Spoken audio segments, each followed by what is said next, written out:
I guess to record the disc before. So I guess I can record the computer.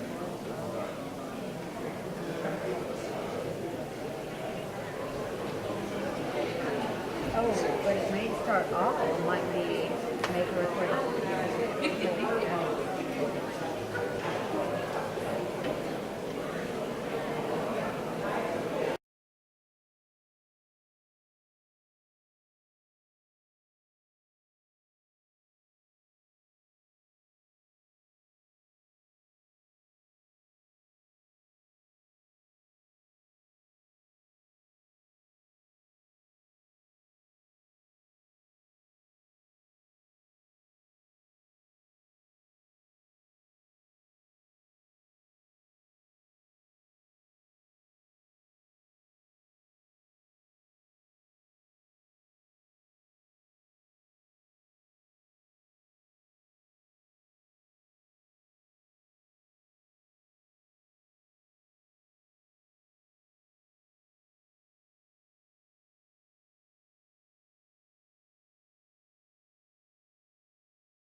Good afternoon, everybody. I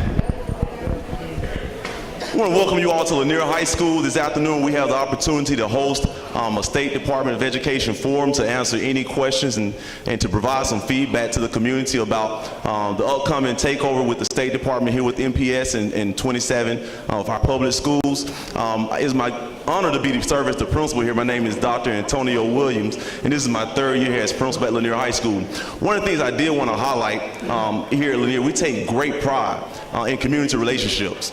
And so we understand that we have more than just Lanier family members here, but you all are all part of Lanier family once you enter those doors. But we want to let you all know that you are welcome to come back anytime. Recently here, our PTA won several awards on the county level. We won 4 awards on the county level, things such as communicating effectively to parents, things such as having a welcoming environment for the community, things such as partnership with the communities. And so I think all those things kind of exemplify or represent what we believe here at Lanier High School. We know that this process of educating young people is not something that we can do alone as educators. We understand that we need the help of not only MPS board members, MPS central office members, not only State Department members, we need the help of community members as well and parents. And so hopefully we're able to come together. Now I know everybody here you care about one thing and one thing only, that's student achievement. And that's why you're here. If you wouldn't be here if you didn't care about the success of our students. And so hopefully tonight serves as an opportunity to answer any questions that you may have, to put to bed any fears or any myths that may exist, so we can all move forward to educate our young people. At this time, I would like to recognize any of our board members. I know I saw a couple of board members, MPS board members that may be present. I know Ms. Briers was in the back, if she doesn't mind standing and waving her hand, and I saw Mr. Porterfield as well earlier. Do you all mind standing and just waving so the good people can see you? Awesome. Awesome. Hey, Ms. Dawkins, good to see you. Also, Superintendent Allen, she's here as well. We'd like to recognize Superintendent Allen. Awesome, awesome. Thank you all for being here with us. At this time, I'm going to turn the floor over to Brother Michael, Dr. Sibley with our State Department. And once again, thank you for being here with us. Thank you, Dr. Williams. I appreciate your hospitality and for having us in this absolutely beautiful facility. I'm going to just talk a little bit about the run of show and how that's going to go this evening, and then I will briefly get out of your way. We will have a pretty brief presentation from State Superintendent Michael Sentence, also Deputy State Superintendent Dr. Barbara Cooper. That part of the show will be relatively brief. It's a rundown of how the intervention process is happening. But the core focus of why we're having these community forums is to hear from you. If you would, during the course of the presentation, if you have questions that come to mind, please make a mental note or jot it down. You have microphones on either side of the auditorium, so please, after the end of the presentation, I'll come back up and give a couple of housekeeping rules in terms of how we're going to do the question and answer phase. But until then, I will step to the side and introduce Dr. Barbara Cooper.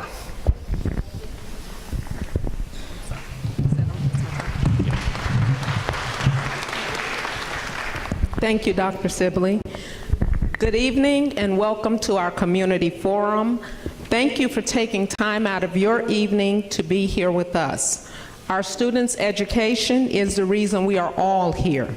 We're fully committed to improving educational outcomes for every student in Montgomery Public Schools. I know personally the benefits of an excellent education. I was born and raised in Chicago, and my parents advocated for me to receive a great education. Unfortunately, my education required me to travel over 45 blocks from my home, taking 2 buses and an L train to arrive at school each day. During my daily ride to school, I had an opportunity to pass through multiple gang territories, saw teenage parents, observed middle school and high school dropouts, and the effects of drug-infested communities. It was at this time that I was determined I would become a part of the solution and ensure that every student receives their educational dream to achieve the American dream through a great education. I received the calling to come to Montgomery in December. I am honored to serve as the Chief Academic Officer and Deputy State Superintendent for the Alabama State Department of Education. I look forward to this work and working with our team to help reshape education in Alabama. I was named the Chief Academic Officer for the Montgomery Public Schools State Intervention in February, actually the Chief Administrative Officer. I have to say that not a day goes by that we are not talking about Montgomery Public Schools and how we can support the students in getting an excellent education. Again, throughout the intervention, our sole focus has been on, and will continue to be on, improving educational opportunities for students in Montgomery Public Schools. Parents, this intervention will require your support as well. We need our community, we need students, we need staff, we need everyone on board to be a part of this intervention in order for it to be successful. I encourage you to visit our schools, to become partners with your child's teacher. We recognize you as your child's first teacher, and we want you to be engaged. Ask your students daily, what did they learn today? If they're anything like my two adult children, one will say nothing and the other one will give you a rundown of the entire day. But we do want students to begin to take ownership for their education, and we want you as their parents to ask them, how are things going? And when they're giving you answers that you're not quite certain of, we ask you and implore of you to visit our schools and to be a partner with us. I certainly look forward to working with you to ensure that every student in Montgomery Public Schools receives a wonderful education, and I will advocate for your children as I have my own. This evening, we will provide information to you about the intervention and the steps we have taken thus far. And as I said, since December, I can vouch that we've been having conversations and taking steps daily to ensure that this becomes one of our priorities at the state level. We'd also like to share with you next steps for the intervention, and most importantly, give you an opportunity to have a voice and ask your questions tonight. We've already gone back and taken some of the questions from our first forum and began to include them as part of our plan. So I do want to stress to you that we are listening, we're hearing from you, and we will be responding to your concerns. The forums are just an opportunity for us to have conversations on a broader level. However, most importantly is what's happening in those schools every single day. So there will be individual opportunities throughout this intervention for parents to come in to engage the community and have conversations about what's going on in those individual schools. We probably won't have all of the answers for the questions that you have, but I assure you we will be working towards getting those answers and incorporating them into our intervention plan. At this time, I'd like to just share with you a few slides that talk about our intervention plan and purpose. Next slide. The Alabama State Department of Education has the authority under state statute to intervene in schools for the following purposes, and this is the intervention that took place starting on February 9th, 2017. The main purpose is to implement a comprehensive intervention in low-performing schools. More importantly, the purpose is to build capacity so that any improvements that are put in place will be able to be sustained long beyond the intervention period. Next slide. The key components to be addressed throughout the intervention will focus on curriculum. It's critical that students have a guaranteed and viable curriculum and opportunities to have materials that support the standards and ensure that they receive a quality education. We've had teacher forums and had an opportunity to hear that there are some things that we need to do in the area of curriculum to ensure that teachers have the resources that they need in order to teach each day. Some of the other components to be addressed includes human resources, having conversations about personnel to determine next steps and make sure that we truly have all the personnel we need, most importantly in our schools and in our classrooms, to provide the education students deserve. Part of the intervention will focus on looking at finance and operations, the support that student needs throughout those conversations that we've had with teachers as well as principals. We understand that there are some there are some concerns and challenges that are happening in our classrooms that require immediate support. There are some students that require mental health support, and sometimes those resources are not always available. So we're hearing from our teachers and understanding that there are some things that we need to put in place to support in this regard. And finally, certainly a major part of this intervention is the community engagement aspect. Next slide, please. Under the intervention plan, the state superintendent, as I've indicated, appointed me as the chief administrative officer. We've also appointed a chief education officer, and you'll get to meet members of our teams a little later. But some of the things that this chief education officer will be supporting us around are, once again, some of the things I mentioned: budget, curriculum, school programs. He has the authority to provide support based on the state superintendent's recommendations, personnel decisions, to define contractual requirements, determine professional development that is needed for our teachers and principals throughout the summer, determine if we need an extended school year, be a part of our advisory council, and certainly secure additional resources as needed. Next slide. Others who will be key in this implementation are the Chief Financial and Operations Officer. This person will support us in overseeing the financial and operational aspects of the district. These are specific components that were a part of the show cause letter that was provided in February, and so these are areas we will continue to address. The CEO and the CFOO shall report to the State Superintendent of Education or the designee. Some of the work that will be done are instructional program reviews, personnel reviews, and financial audits. All of these will become a part of the Montgomery Public Schools intervention plan in order to inform the plan. Primary focus will be on effective instruction from the academic side. Our focus is on student outcomes. We're committed to making sure that students start to perform in a manner that's going to ensure that when they leave our doors, they are college and career ready. And we want to focus on positive school climates. We've had conversations again with both teachers and principals and recognize this as an area that we must address in order to be able to have the types of classroom environments that are positive and conducive to learning. At our last conversation, community forum, we started talking about instructional reviews and recognized that you need more detail to understand the instructional reviews and the processes that are going to be taken in order to support schools. Certainly we could walk in tonight and at the rest of our community forums and give a wonderful plan about how we believe we should move forward with the entire intervention, but we are more concerned with getting into individual schools and truly understand what's going on in each school in order to determine what next steps need to be.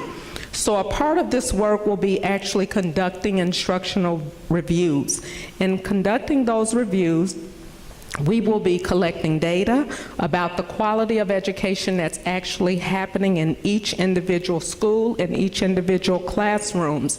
This is the type of data you can't always get by just analyzing test scores. We can look at test scores, and we've looked at test scores, but we need a broader understanding of exactly that's going on in classrooms, in schools, in order to be able to provide that support for school improvement. We're also looking to evaluate and celebrate areas of strength. So during these instructional reviews, we will see the positive things, the types of things that our principals shared with us this afternoon that are actually going on in the school. We're looking for those because we realize we must build upon those successes that are already happening in order to really be able to address some of the unique challenges in each school. The reviewers will also focus their attention on measuring the difference that the school makes to the academic and social learning of all students. We're interested in determining, are students actually learning? Sometimes when you walk into a classroom, the focus becomes on the teacher. These reviews are about what's actually happening with students and are students learning, and if students are learning, aren't learning, what are the types of things that are creating the gaps? How can we best help the teacher to be able to be more successful with all of the students? Next slide. The focus of the reviews is on, these are some of the things that the reviews will focus on. So the reviewers will actually go into each of the schools, and these are the things that they'll be looking for when they're actually in there. I do need to stress that these reviewers are professional educators, individuals who have either been principals, superintendents, they've served a variety of roles, so they understand what good teaching and learning looks like in a classroom. They'll be focusing on student learning and positive outcomes, the quality of the teaching and assessment. So if the teacher is teaching, what types of assessments is she using to actually determine whether or not students are learning, the quality of leadership and management in the school. One of the positives with these instructional reviews that will be conducted is principals actually get to go alongside with the reviewers. Oftentimes, when you have instructional reviews in a school, the team just basically walks into a school, spreads out, and start going into those classrooms. But in these cases, they will actually have the principals side by side, because it's an opportunity to also gauge the professional learning that's needed for the principal in determining what success looks like in that building. We'll also be looking at the quality of the curriculum. So some of the things that we've heard around not necessarily having the same curriculum in all of our schools in Montgomery Public Schools, this will give us an opportunity to actually see what is the quality of the curricula and where are the gaps. What do we need to provide in order to make sure that students really have access to great resources? We're also looking at the quality of relationships with families and community. So in addition to going in and having those conversations with principals, looking at each classroom, having conversations about the classrooms, there will also be opportunities for the reviewers to talk with parents and members of the community, because we want a global understanding, again, of exactly what's going on in those schools and how we support them all in being more successful. Next slide. I've basically shared that the individuals who complete the reviews are educators. They've had experience actually doing these reviews. They bring the principal alongside. The only time the principal will not be a part of those reviews is when they're actually talking to family and community members. Next slide. Next slide. The role of the reviewer. The reviewer will have an opportunity to basically observe the lessons, to walk side by side with the principal, to give feedback at the end of the session about how things have actually gone as part of walking through those classrooms. At the end of the reviews, they will receive a comprehensive report that identifies the strengths and the weaknesses in the school, and then begin to have that information to help support in creating a specific plan for that school in order to move forward. Next slide. So at the end of the reviews, each of those areas, and it's an extensive document, a report that is provided, schools will receive a rating in all of the areas, rating from 1 through 4. This gives us, again, the actual parameters and components that we need to formulate that plan for the school. We'll be very transparent about those plans. We'll be very transparent about what next steps needs to be for the school. Next slide.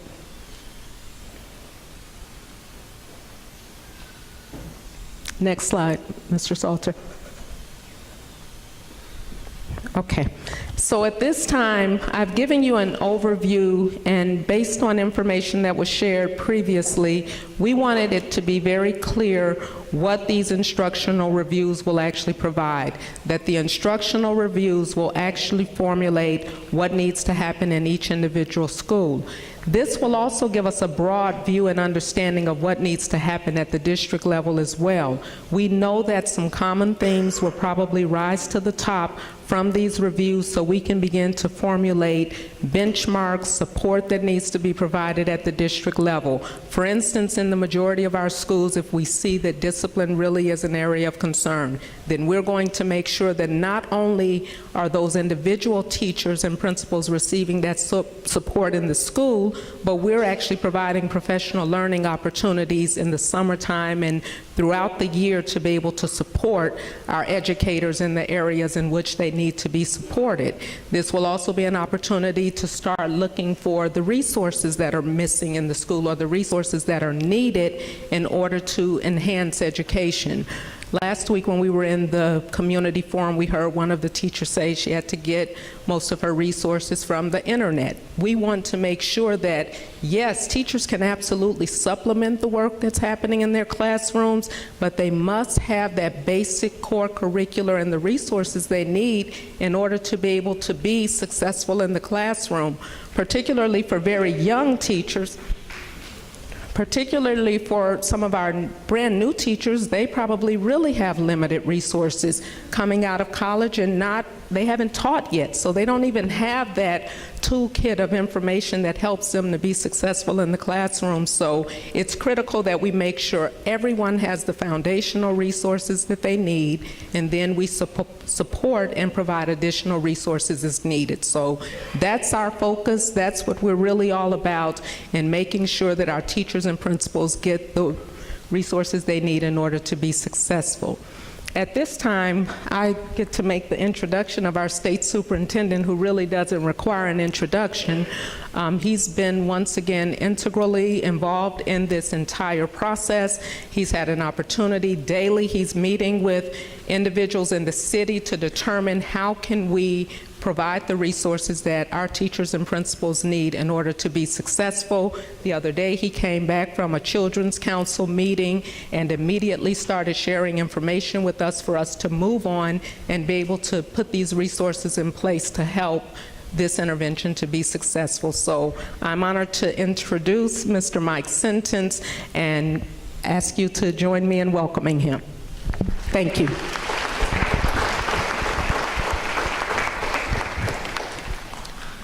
Thank you, Dr. Cooper. Good evening, everyone. Let me just start. Well, we don't need to see that picture anymore. Let me start by introducing some of the people from the Alabama State Department of Education. You've met Dr. Cooper and Dr. Sibley. I'd like to introduce Dr. Dee Fowler, who is the Chief of Staff, and Deputy State Superintendent Andy Craig, who's in charge of finances for the state. In terms of, we have Dr. Jane Meyer, who's head of our Teacher Certification and Licensure Office. Dr. Tony Thacker, who's heading up our Research and Accountability Office. Dr. Jeff Langham, who's Deputy State Superintendent for Outreach and Communications. And we have, I'm missing somebody, Shanthia Washington. I'm sorry, Shanthia, I can't see because of the lights. Shanthia Washington, who's heads up our Office of Student Learning and is an assistant superintendent in the department. Further, I'd like to recognize Dr. Jamal Wright, who is the head of our newly established School Improvement and Turnaround Office, who's joined us from Philadelphia. And of course, we have Dr. Reginald Eggleston, who is going to be the Chief Education Officer, for us in the Montgomery County effort. Jason Taylor, who is our CFO for the Montgomery County effort, was not feeling well and couldn't be here with us tonight, but he has been actively involved with working on some of the key issues involving, Montgomery County. Let me try, let me skip to the next slide and try to address a couple of the key issues in the state intervention. Tom? Thanks. We have, there's been some misunderstanding about this intervention. This intervention is the Montgomery County School District. It is the entire district. It is not, part of a district, it is all of the district. And it's all of the district because of a number of the issues that we are confronting within the district that we have to face, address, and solve both systemically, and then further, we have a number of challenges within a defined set of schools, 27 schools that we have, parsed away from the traditional structure of the school district to try to focus on their issues, their needs, to try to drive student achievement, particularly in those schools. It is one school district that we're trying to address because a number of these issues that triggered the intervention were systemic issues. That's, I'm going to be skipping a bit, here, but those are issues involving the finances, some of the operational issues within the district. That would be the next slide, Tom. And transportation, CNP, these are all things that we think we need to address from a systemic standpoint, which is why the district-wide intervention was required. Next slide. Skip down one more slide, Tom. One more. Thank you. On the school level information, there were a series of things that concerned us. One, obviously, was the overall student academic achievement. Coupled with that, and frankly, result of the challenges with the student achievement data is the rates of students who were leaving school, college or career ready. Further, we had concerns about a gap between the graduation rates and those students who were leaving school, college, and career ready.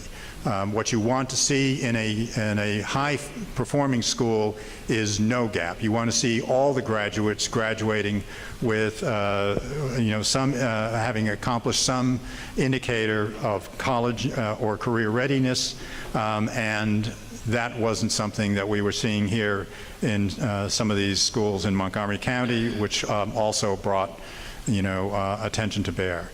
Graduation rate, both from a district-wide basis as well as in a number of these schools. Chronic absenteeism, which the U.S. Department of Education defines as a student missing 15 or more days in school. That was another concern that we looked at.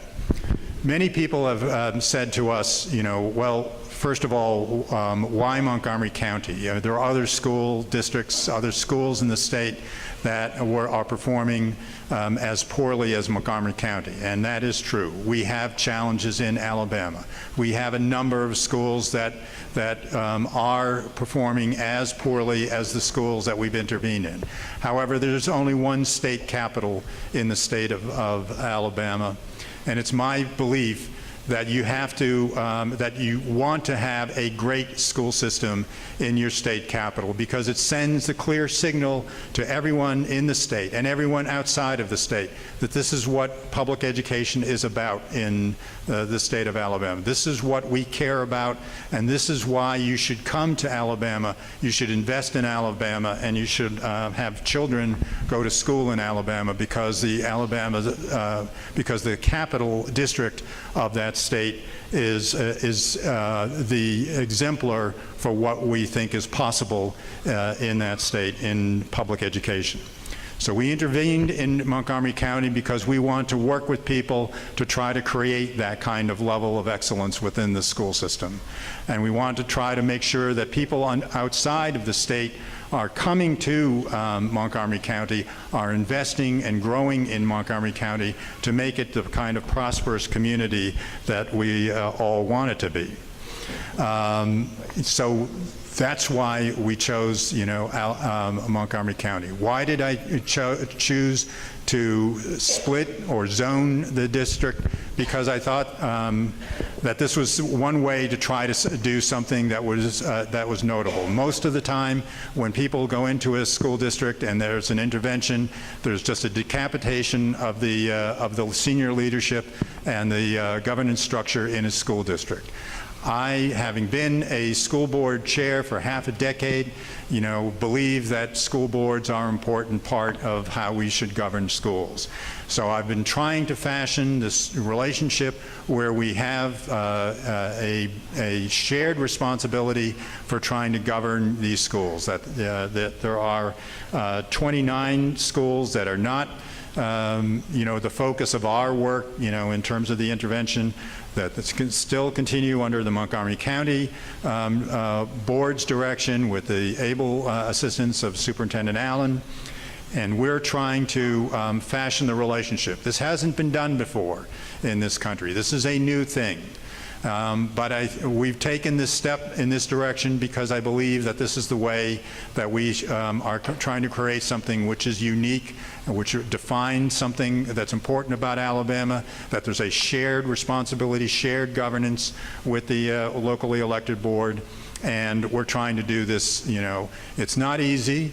There are bumps along the way, but it's something that I think that we believe in, and we hope that we can make work over the next weeks, months, and years.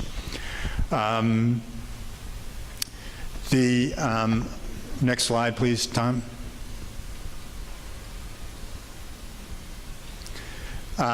So as we move forward with this, as Dr. Cooper talked about, we're trying to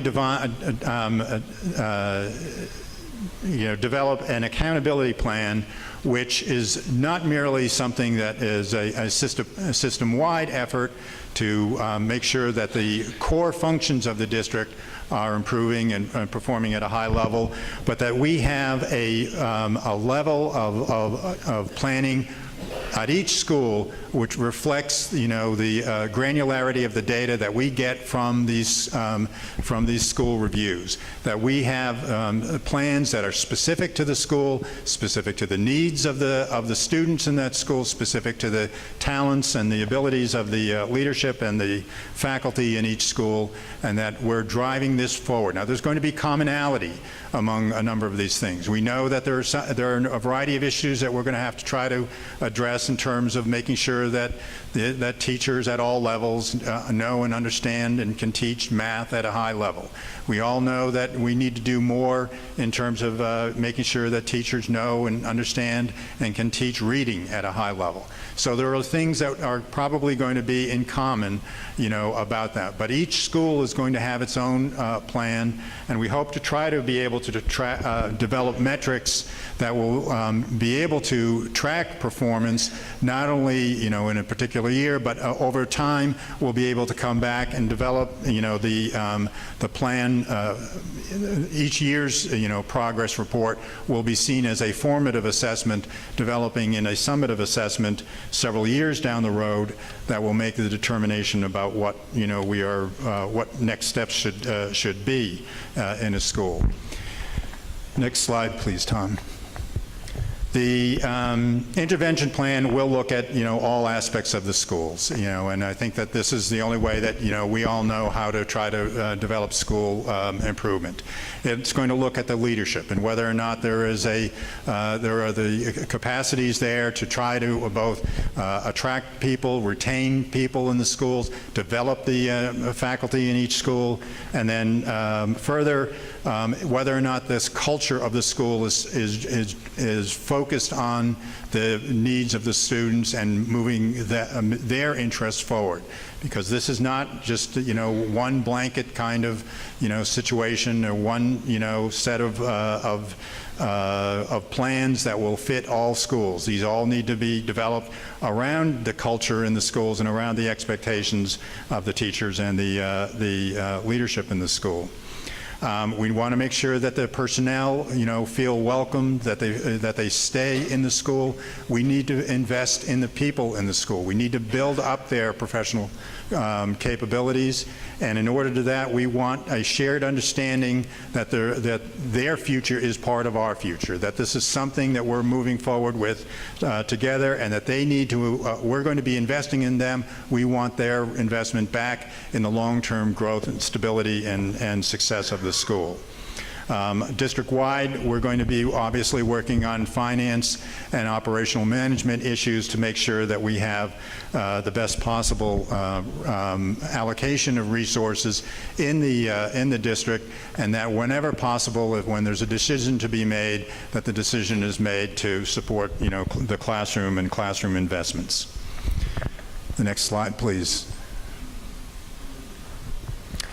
So we're going through this, in a series of steps. In the first phase, we have the financial reviews going on. Jason Taylor has already begun his work and is already beginning to identify areas that we think can be improved and where there are some opportunities for, frankly, better investments on the part of the district in schools, and that's an ongoing thing. It's exciting to watch someone with that kind of talent bring his knowledge to bear on these challenges. We're going to be looking at additional resources and services.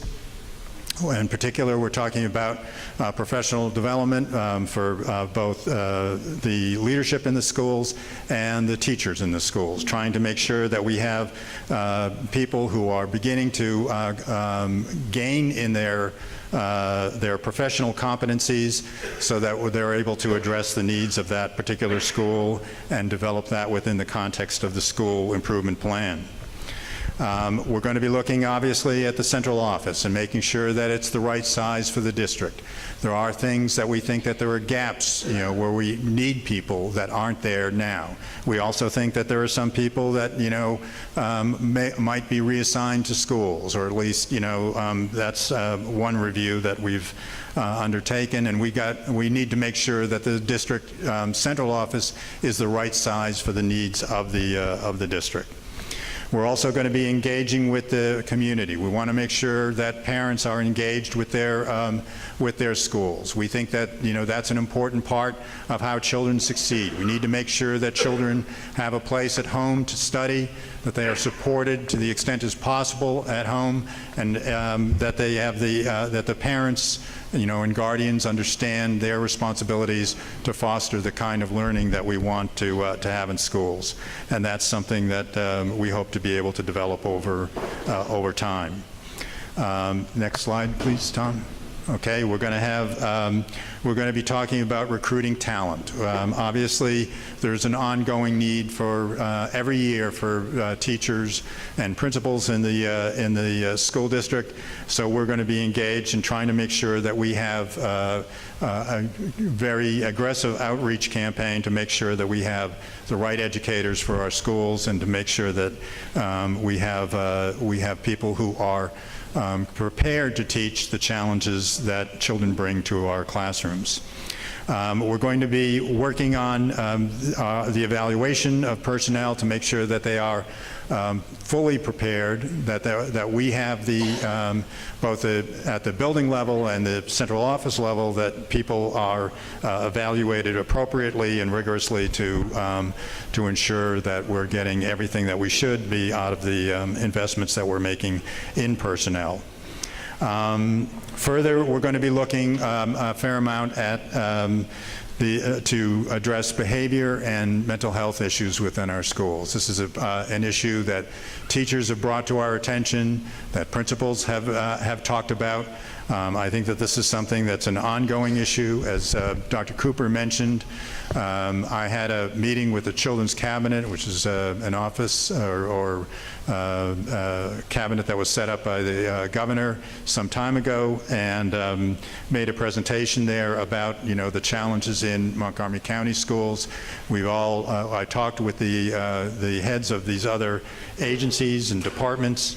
We all agreed that perhaps what we can do is to take Montgomery County as the way forward for this effort, where we set up a collaboration among the different departments to focus on the needs of Montgomery County and to bring whatever resources we can to bear to help the schools and try to address these kinds of challenges and issues. We think that by sharing resources, we're going to be able to amplify whatever we have, and we hope to try to develop that over the next few months.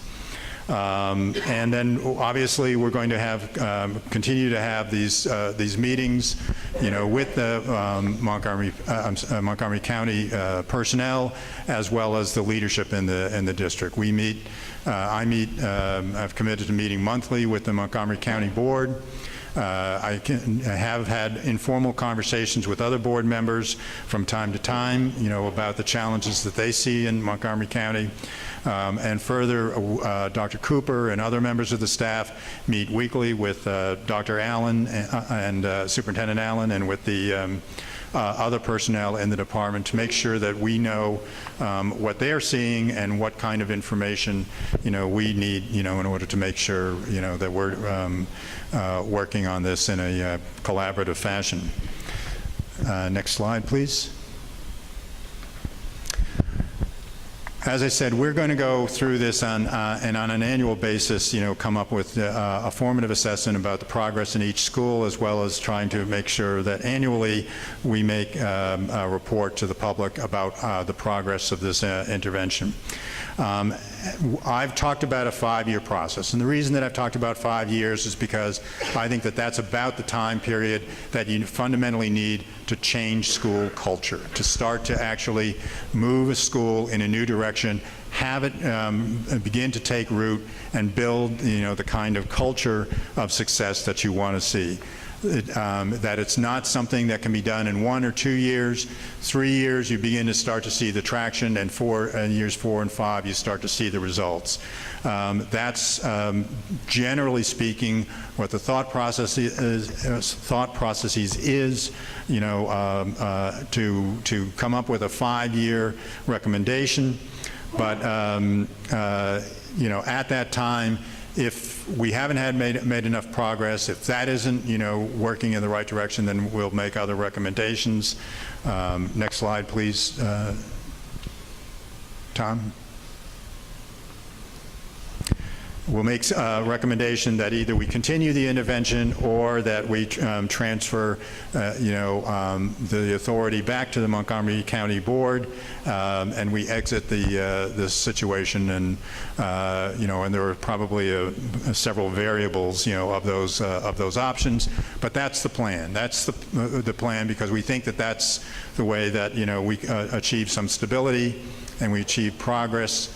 And that people are able to see this. This is a new kind of thing, for the state. We have not had these kind of things. We've intervened in other districts in the past, in Birmingham, in Selma, but it's not been in this kind of defined way where we're actually trying to change the progress, change the level of achievement in a number of schools. Usually it's just to kind of straighten out certain things with the leadership in the district and then move out. That's all well and good. In those districts in Montgomery County, this requires a more intensive level of effort, and I frankly think a higher level of expectation for success. So with that, let me turn this back to Dr. Sibley. Next slide, please, Tom. And he'll take it from here. Thank you. Thank you, Mr. Sentence.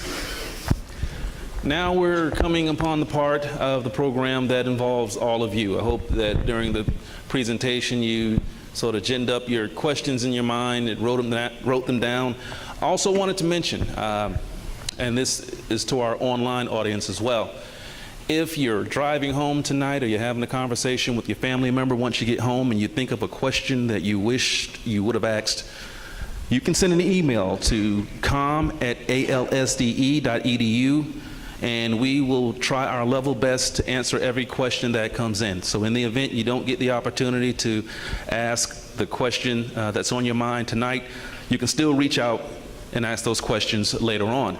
As I mentioned earlier, microphones on both sides of the auditorium. We want to lay down a couple of housekeeping rules so that we'll have a very smooth process and get out of here in a timely fashion.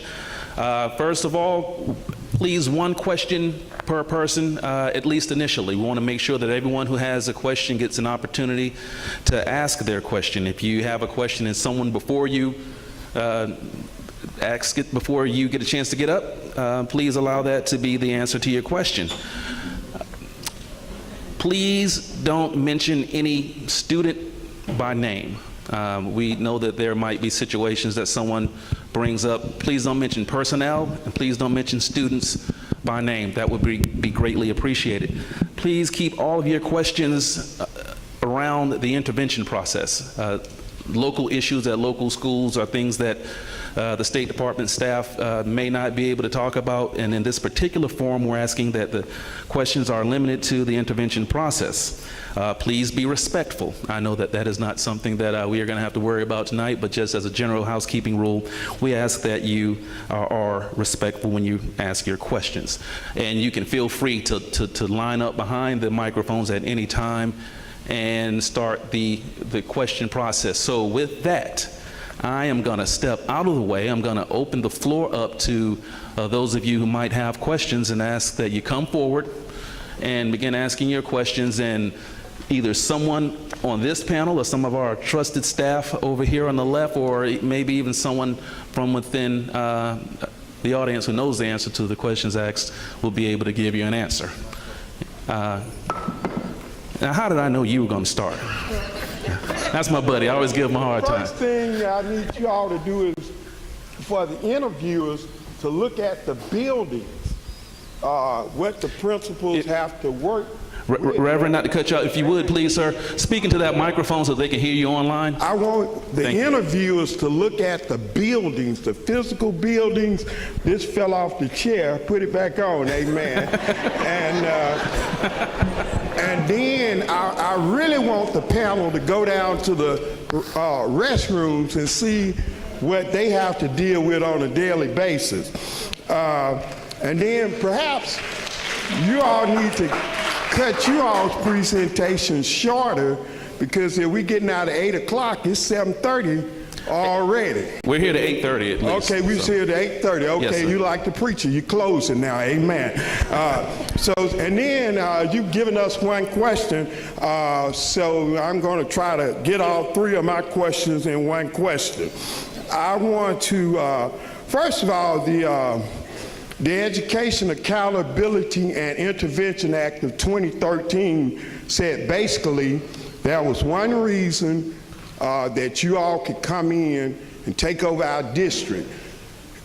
The public would appreciate you all putting in the paper, because before you actually came in, the chamber, the mayor, it was plastered all over the front pages that you all were coming in because we had all of these failing schools. Mr. Simpson says he's here to try out a new model that has not been tried before. So we want you all to put that in the paper, and we'll let up a little that you're not taking over our district because our children were failing, but you are just trying out a test pilot. The next thing is, will we lay off the bus drivers? Are we planning on outsourcing our lunchroom staff and our custodial staff? And then finally, has this model been tried anywhere else, and what were the results of that model? And are you all,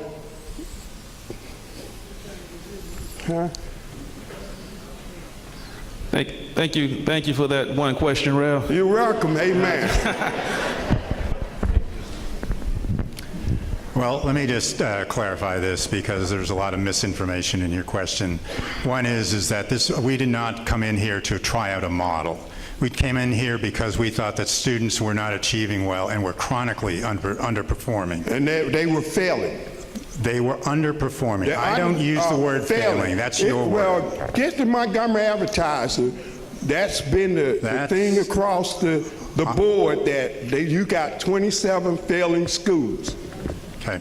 Okay, so I'm not giving out misinformation. You've never heard me say failing schools. Okay, well, but then send a press release to Josh Moon, he's over there, that you're not here because of failing schools.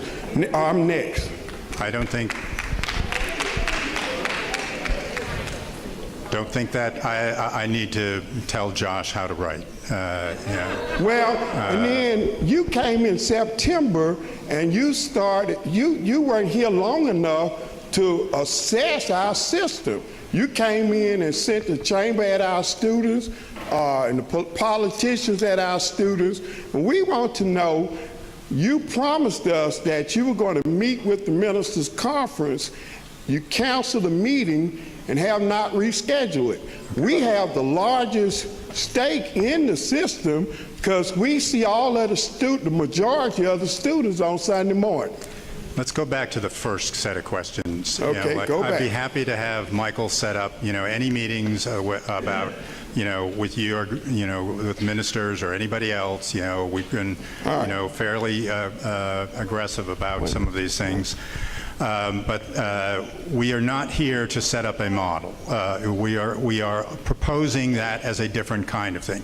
If you would prefer that we take the model that's used in other states, and the model that was used, in other places, where we just, sweep everybody aside and just, run it ourselves, stuff, like that's there. That's sitting right there. But I'm choosing to take the harder road to do this in a collaborative way because I think that it's frankly better for the district. That's why I've chosen this model. Okay. Now, the methodology of the intervention has had success in some areas. We have looked at different kinds of things. We've looked at the Tennessee Achievement District. We've looked at the innovation districts in both Metro Nashville and Memphis, which were more successful, according to Vanderbilt, than the Achievement District. We've looked at, the districts, like the New Orleans Recovery District. We have not adopted those kind of models. The one district that seems to have been successful, that, has been held up by people as a national model was Lawrence, Massachusetts, where they brought in a principal from the Boston School District to try to help run that district, and he went through the schools thoughtfully, not, firing people left and right, but making the kind of changes in the schools that those schools needed. That's more of the model that we've been talking about, and again, we're not looking at trying to, this was not to try to create some model. This was done because these schools have been chronically underperforming, and we need to have some kind of assistance and focus on these schools to try to raise the achievement. Give me a hint on what the other two things were.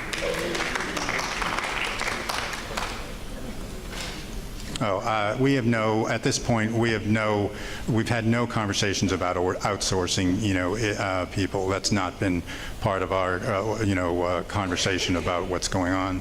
And what was the third one? Okay. I think the lady there was next. Sorry. I'm blind here. I can't see. Good afternoon, everybody. Mr. Sentence, I want to let you know that I fully support what you're doing with the school system, Montgomery Public School System. We can't sugarcoat anything. The problem is there, and I want to just give you a hand clap for taking a stand on what's going on right now and making things happen. My question is, I have several questions, so you're going to see my face. I'm going to give everybody the opportunity, but I'm going to come back up. Special needs students. I hear about the school system as a whole, but I have two special needs children that I have legal custody of. That is a different ball game. That is more intense. We're talking like, for as general ed teachers teaching a classroom, but special needs students automatically needs accommodations and special needs services. And there is a possibility of outsourcing. Now, What are we going to do about that program? Because my 2 children falls in that category, and just to give you a brief synopsis, I have a 14-year-old that currently hasn't been in school since, she has been out of school over 55 school days this year. I know all about the Family Initiative Program. They don't bother me because of the simple fact it's the school system fault for her being out of school, okay? And I've been asking for homebound services. She's not receiving no services. She's a child that's just get up every morning and not receiving anything. Now, my question is, in this intervention, first question, what are we going to do about these special needs students and the services that they're not receiving their services or not even being identified up on the child find? I have another child that's with that also. Just to let you know about him, has severe vision impairment. He has very weak eye muscles. One eye, he intermittent blindness. He's bipolar. He has PTSD. He's a brilliant child. I have tried to get him in the gifted program. I hear from the teachers, he's brilliant. He can make AB sleep. But because he's not getting the special needs accommodated services, also he's ADHD, ADD combined. They're targeting him as a behavior student. Okay, so his grades are failing. The teacher have him up to the board with a classroom with about 30 kids in it. And with him ADHD combined, he's easily to be distracted to something else. But when you ask him a question, he's on point. But they're looking at his behavior. I'm asking for a paraprofessional. I'm going to IEP meetings. I'm putting in local grievance board meetings, committee meetings. They're denying that. I'm going to the state level, which that is a problem I have also. Because true enough, MPS has a problem, but the state level do too. It starts from the top. There is a lot of problems. There are people in positions. We just got to be real about this. We are looking at, you want parents to come in and work with the school system. I'm one. I'm a disabled, retired veteran. I come in that school system, when I sit up in those IEP meetings, I don't come half-cocked. I'm here to help everybody. I bring the doctors and who all that needs so they can explain their evaluations. The state level knows, the special ed department on state level knows about this. I don't get any help. All I get is retaliation. I put in complaints, I'm retaliated on that. My children are being retaliated against with no service, and the teachers are retaliating against them, okay? Now, my thing is this. What are we going to do about these special needs children getting their proper services? The parents, I have special accommodations in the meetings as well when I ask for them, but I'm being denied that. If I'm being denied that as a parent, I'm in here, you know, trying to iron out problems with my child in the school system that I am trusting. God had to help me with this. That Almighty, that's all I can say, because when I came into the school system, I didn't know anything about IDEA law. I entrusted my children from 8 to 3 to do right by my children. I mean, entrusted the school system to do right by my children from 8 to 3, Monday through Friday. School system has failed me. I put in for due process hearings. About, I know it's over 8 times. You got hearing officers on the state level being employed by the state, getting paid IDEA funds. They denying to hear the case, but they're getting paid to tell you no, at least $2,000. So I know they done made over 10 on me. Okay, so it's not a, I want to just let you all know, and to me, being a parent and reading, I read the regulations, these laws, these policies. I don't let them tell me. I want you to show me so I can read it for myself with understanding. My thing is this, with the school system, it's not they have wonderful teachers in the school system. I'm not going to sit up here and just knock all teachers. I'm not going to knock all staff. But it overshadows, the bad is overshadowing what's going on for the good of these children. That's why it's a takeover. And I don't care what nobody says, we need this takeover. Thank you. We appreciate you sharing the issues and concerns that you've shared this evening with us, and it definitely sounds like there are some specific things that we need to talk to you about with regard to your individual students. We wouldn't want to get into that in this particular forum. However, I do want to stress that as part of this entire intervention, the special ed audit is a piece that's also going to occur. We're going to actually, as part of those reviews that happen in the schools, we're looking at the IEPs, and we're having the conversations with how those IEPs are actually being implemented and the degree to which the students are actually receiving those accommodations. As those types of issues come up, we will address those issues. That will become a part of that school's individual plan about how we move forward with the special ed aspect of it. When we look at the tests that students are given each year, are they actually given those accommodations that are in their IEPs? Those are the types of things we'll review as well. The number of due process hearings, all of the things that you have shared are a part of that specific plan for looking at that school. When we get to the types of issues that you've shared regarding your individual students, we would have to actually have that one-on-one conversation. But parents will have an opportunity to have these conversations with us, with the principal, about these types of concerns so that we do begin to address them. And we've heard loud and clearly from you regarding some of the concerns that you've shared today, and we'll continue to collaborate with you about how we address those specific concerns. Okay, I would like to say, would you please look at the focus monitoring report?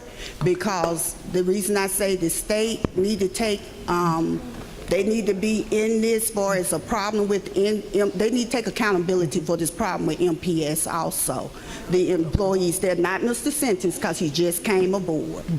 Now, my thing is this, the focus monitoring report with the special ed department, it on the state level, it shows that the errors that they have, which are major errors that they have been identified, if you're constantly having those same identification errors and you're not making a correction on it, you become part of the problem. Exactly. So those, okay, so those please are the take types that of focus things. monitoring report also. We will. Thank you.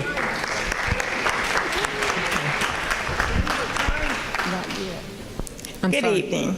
Yes. I'm Lillian Jefferson. I am a retired educator, and I have sons who attended Montgomery Public Schools. Well, put it down some more, okay. Can you hear me? We can. Okay. As I said, I am a retired educator and a parent of sons who graduated from Montgomery schools. Now, I am also a former principal of an underperforming school.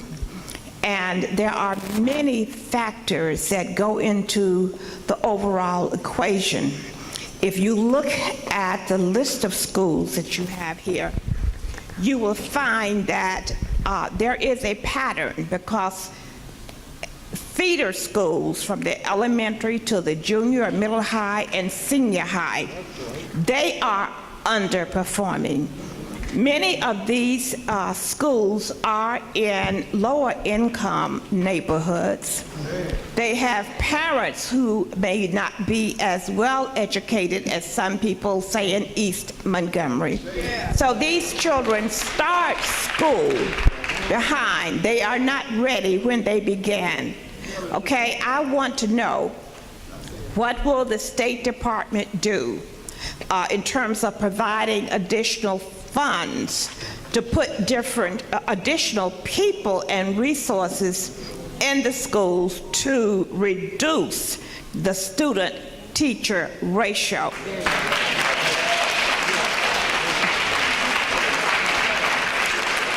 Many of these children do not read on grade level, and that affects their performance in every subject. They need additional assistance in reading. Secondary teachers need to be taught how to teach reading along with their subject matter. Okay, many of the teachers who are in these schools, well, let me go back.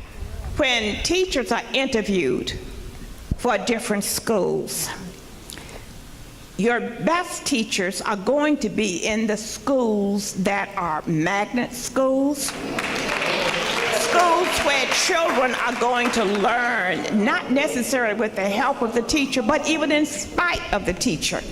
These children are going to learn, and they have strong parental support, which help them to get there in the first place. We don't have as many teachers who choose to go into difficult schools. Okay, also these schools are in neighborhoods where you have more discipline problems, more crime problems, and these children bring those problems to school. So that means that the teachers, the principal, everybody in these schools are not only trying to educate children, but they're having to deal with a lot of discipline problems that teachers in some other schools don't have to deal with. Okay? Those schools need additional personnel to help with all of these additional problems so that teachers have more time to focus on teaching. In these schools, you have a lot of teachers with provisional certificates, teachers who have degrees in certain subjects, but they did not have education degrees. They come into these schools, and I know for a fact, they come into these schools without having had any educational courses, no methodology courses for how to teach. They have never done student teaching, and they have no classroom management skills. Okay? Now, those schools need additional assistance. Those teachers need additional assistance. And they need more than just what you would call professional development workshops. They need the opportunity to observe and work with experienced, good teachers and see how those teachers teach to accommodate the different knowledge levels of students that may be in an individual classroom. These schools have got to have a lot of additional resources in many different areas. You mentioned about school culture. The school culture is going to include the involvement of not only the people at the school, but the parents and the community. Some of these schools need a parent involvement person who literally does nothing except try to contact parents and get them involved.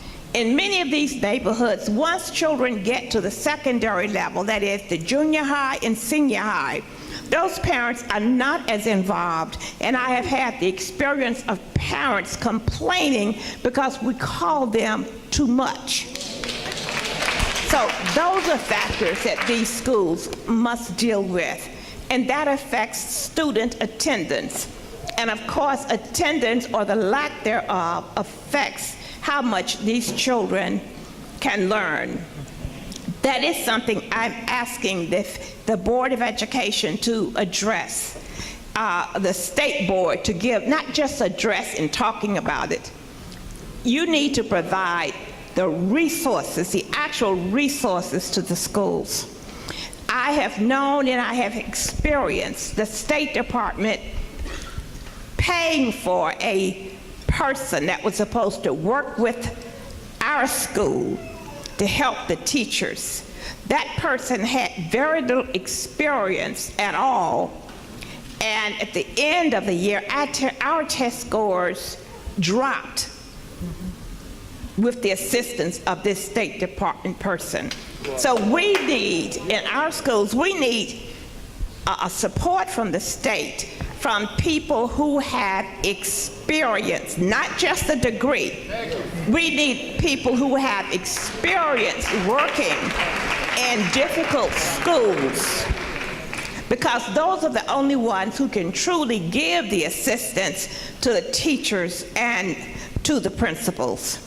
And as I mentioned, the staffing is very important. These schools need some of our best teachers, not our newest teachers.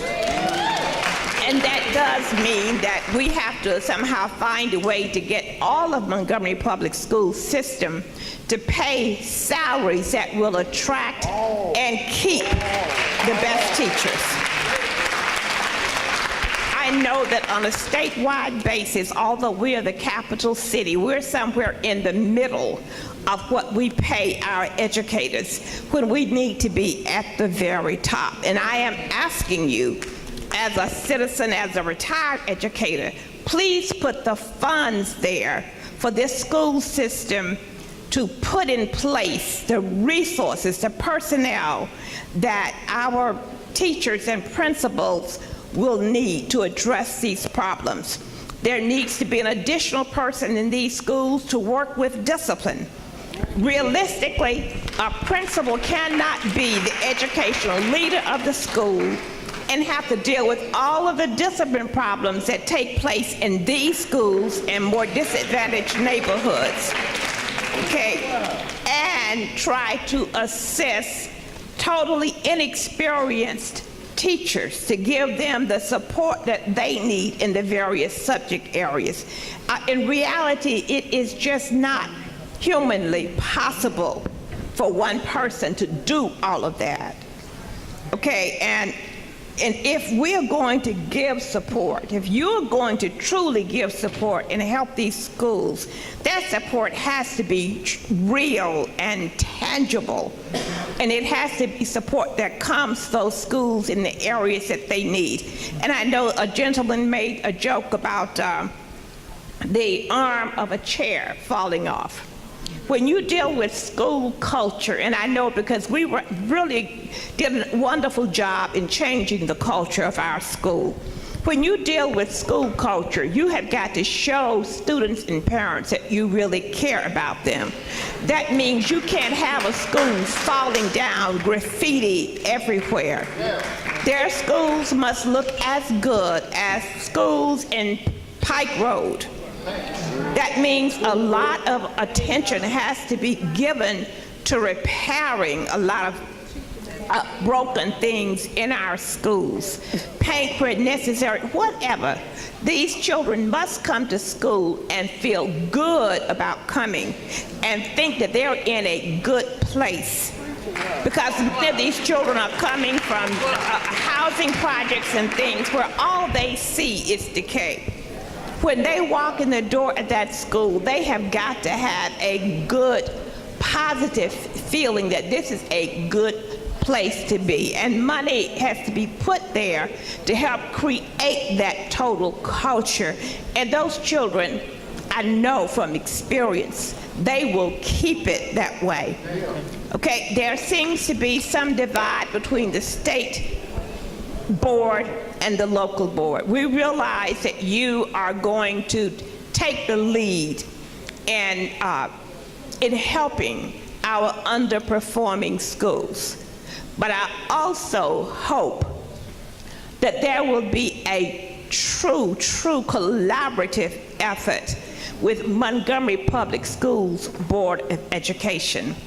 A lot of the things that this board has not been able to accomplish in our schools has to do with a lack of funding, the same kinds of things that I'm asking you to provide right now.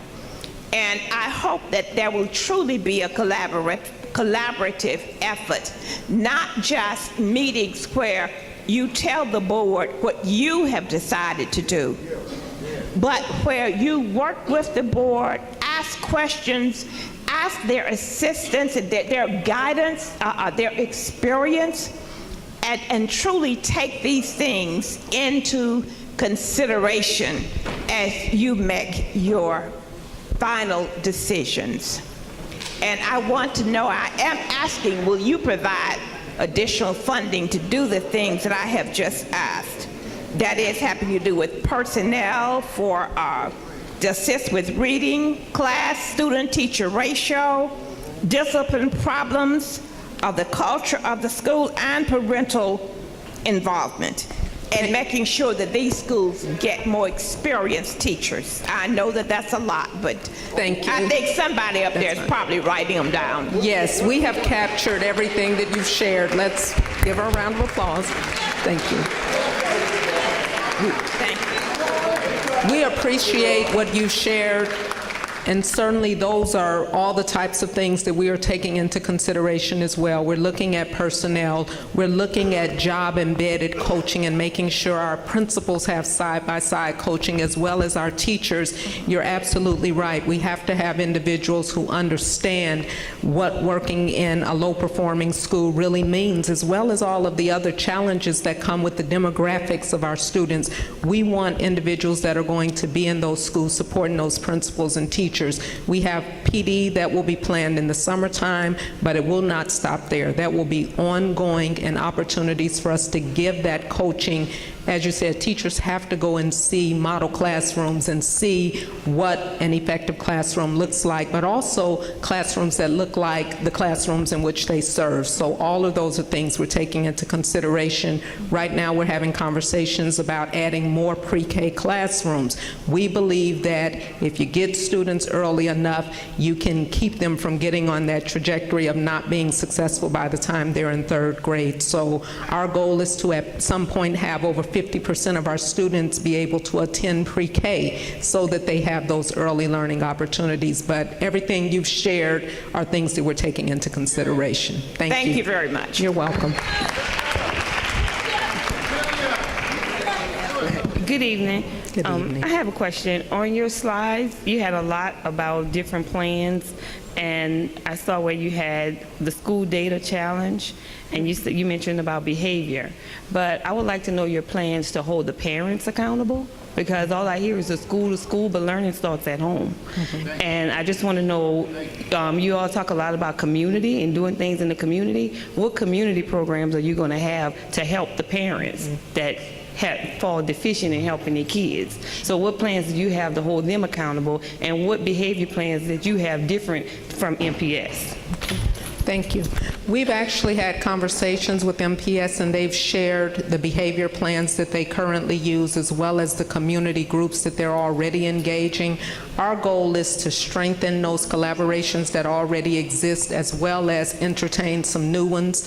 Mr. Sentence, as I indicated earlier, has had opportunities to actually talk with some other groups that want to be engaged. We have a meeting with the DA later this week. In my experience, when you're dealing with issues like truancy or juvenile delinquency, some of the other issues that we are faced with in our schools, we really need to figure out ways to get our court systems involved in order for them to support some of the efforts that we're actually implementing in our schools. Certainly, truancy is a gateway crime to other crimes, so we recognize that we have to start addressing, as Mr. Sentence shared, chronic absenteeism and making sure the students are actually at school.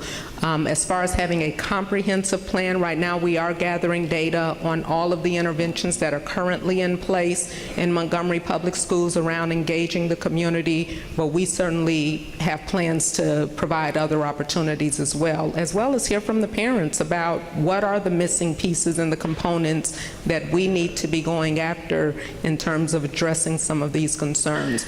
I could give you a whole list of community engagement and parent engagement plans, but I believe the best plans happen when we actually start having those meetings in our schools and having those conversations with parents about what do they need. I shared at the last community meeting, not every parent needs the same thing, or not every parent has the same opportunities to be engaged in school. I know parents that work 3 jobs, so they don't have the same access to get to schools. But if you contact them, they are willing to be able to support in ways that other parents might not be able to. So we're just constantly going to be seeking ways to engage parents in ways that are meaningful for them. Again, not having a global plan, this is the only way to do it, because it looks differently in every school and it's different for every parent. Thank you. I would like to say thank you to the State Board of Education for what you do for us and giving us the opportunity to be employees of this education system. Thanks to our local Board of Education, Superintendent Allen and staff, we want to say thank you. There are some concerns that we have as classroom teachers, especially speaking as an individual, but on behalf of the whole. I would like to say, first of all, let's make it a point. Let's require every child an eye exam in school. They can't do the work if they can't see it. And we're talking about cutting out textbooks. When they are homebound or when they are absent for a number of days, what do they have to study so that the education process can be reinforced? We already know what happens during the summer, and heaven forbids when they're out absent for long periods of time. Another request I'd like to make while you're on the road to giving teachers a raise, to provide teachers a computer with an independent internet service so they don't have to try to find Wi-Fi. And on a budgeted, especially with our new teachers, you just can't afford all of these things and technology in order to keep running as fast and as smooth to the level that you would. The next thing I would really like you to take focus on, it seems like the mind is already made up that teachers are the problem. Why don't we take a look at who we're concerned about, whose test scores we're concerned about? Nick Saban doesn't take a one-legged player and put him on the field and expect him to perform as well as his two-legged football players. They wouldn't expect to win against Auburn. Auburn wouldn't expect to win against Alabama if they had one-legged players. So why are we assuming that all students are the same? We've already taken, somebody already took the cream off the top and expect the other schools to score and do as well with less. Thank you.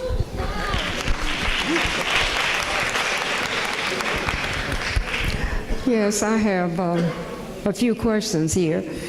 And the very first question I want to ask for the preparatory committee or whatever name that I can think of to explain your work that you have brought here before us. I wondered whether or not that those persons who make responses to you, whether or not you are recording them. And then I just wondered why. Why was there no mechanism brought to Lanier High School with you for recording what you receive from us? We are recording it out. We're recording it. We're recording this. It's live streamed and being recorded, and all the questions that are being asked are will be written down. In fact, this document that you picked up when you walked in, it's a living document. It continues as we get questions from people. We'll add all of the, not every single one, but we'll take as many as we can, the new questions, and add them to this document, so there'll be a running recording of the questions that are and concerns that are being raised. Yes. I would also like to say, like a good Baptist, that really the second speaker on my right side, we could really do like the Baptist preacher does. You know, we could have the benediction and we could go home because of her statements. However, I do have one, being a member of the AEA, and of course looking at my journal that's dated for April the 17th, 2017. There is something that's going on in the legislature about the Alabama Accountability Act. But what caught my eye was the listing of all of the counties in the state of Alabama. And of course, for the Montgomery County, it appears, now I might be reading it wrong, and you can help me if I don't have this right, but it seems as if $3,658,819, I mean, will be taken away from Montgomery County. Is that the correct assessment of this act that has the listing of all of the counties? Is the legislature there making deductions? And we are crying for resources. You have indicated it several times on your screen there, and of course it's been brought up by the other lady. So will you help me with this? I mean, should I go on saying that the legislature is going to take that much money from Montgomery County, and especially since we're in a condition like this? Sure. I cannot hear her clearly. I can't hear her. Yes, ma'am. I'm Tracy Meyer with the Department of Education. I actually do the governmental relations work at the Alabama legislature. I did not see the front page of that, but I believe I'm familiar with the information. I think that's actually the amount of money per school system that has already been lost since the institution of the Alabama Accountability Act, not what the legislature is going to take, but the loss that has already happened to our local school systems due to the passage of that act. Well, I suppose my question would be, how did it happen? And did this board already know that? Did they know that, you know, when you were making your plans and all?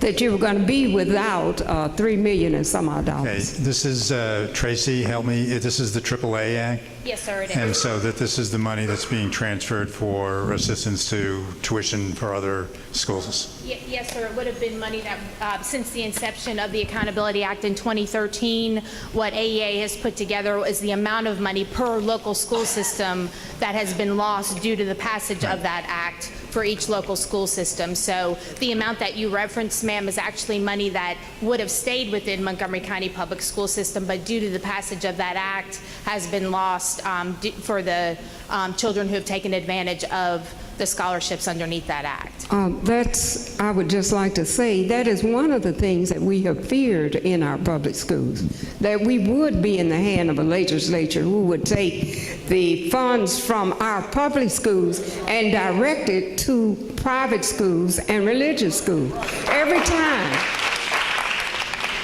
Every time you take money away from the public schools, then that leaves us all the poor. And that means that there's less than we can do.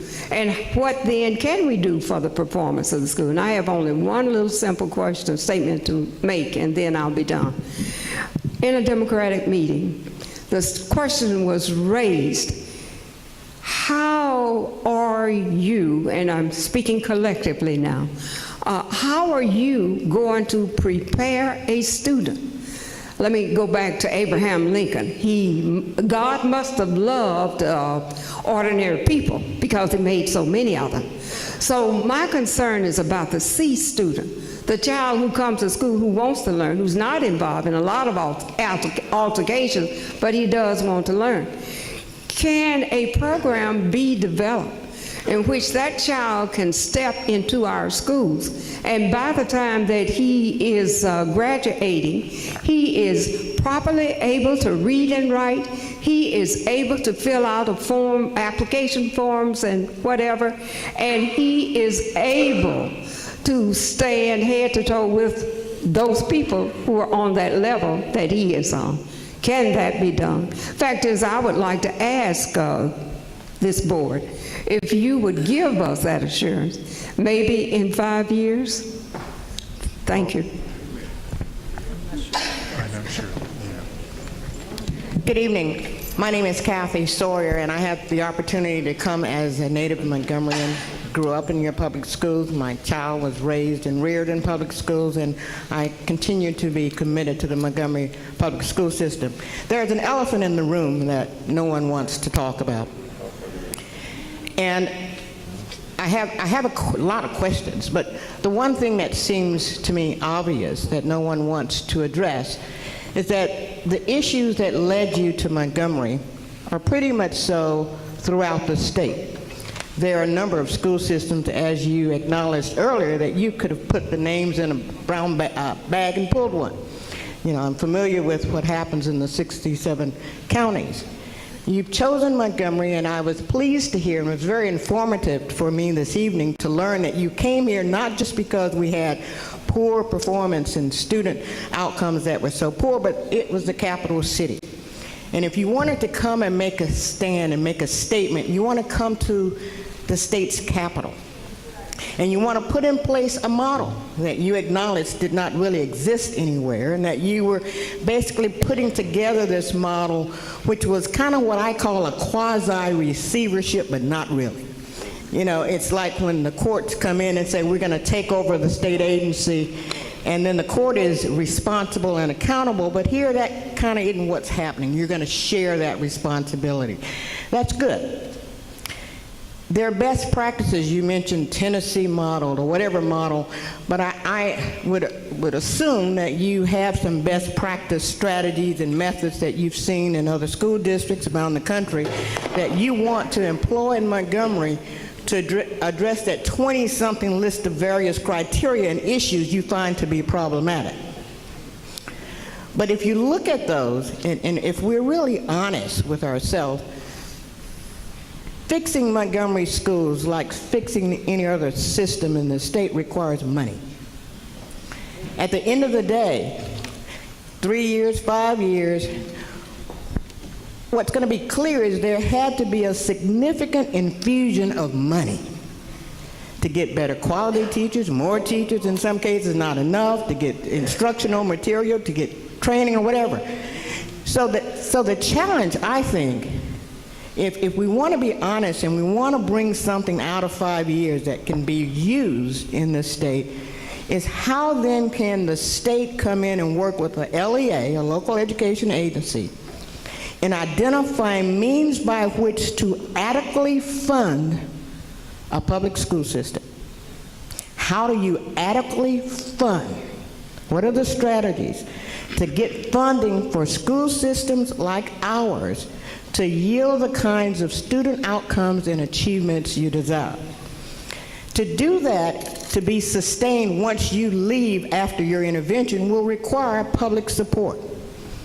And right now, with the onset of this intervention, public trust is a little questionable. Not everybody comes to these forums to hear why you're here. I'm glad to learn that you didn't pick us out because we were the worst. I'm glad to hear that.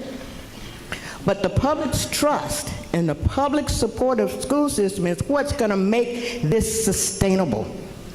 And the only way it's going to be sustainable is if this public chooses to fund a public school system.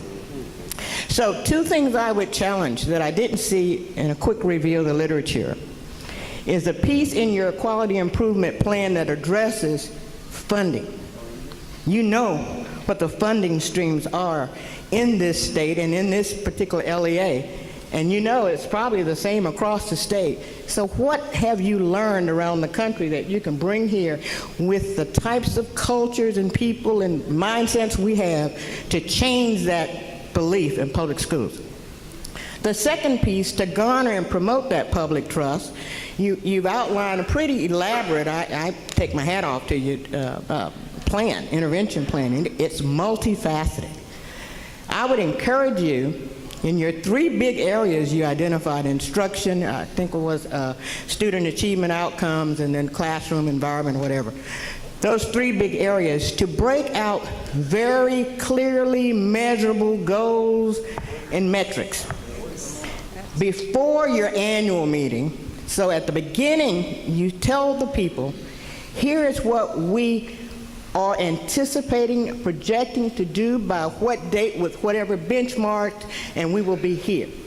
Because there are people in our community who really don't believe that our governance was that deficient that it required your intervention.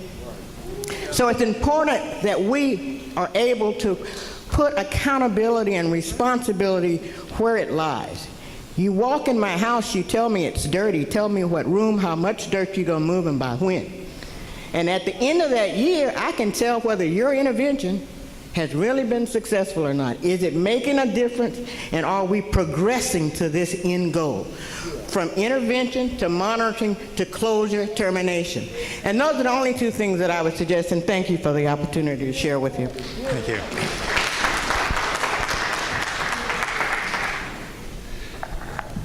Well, I'm Bishop Roosevelt Crawford. I'm the director at the Connecting Life Center right down the street at the old Bellingraph Community Center.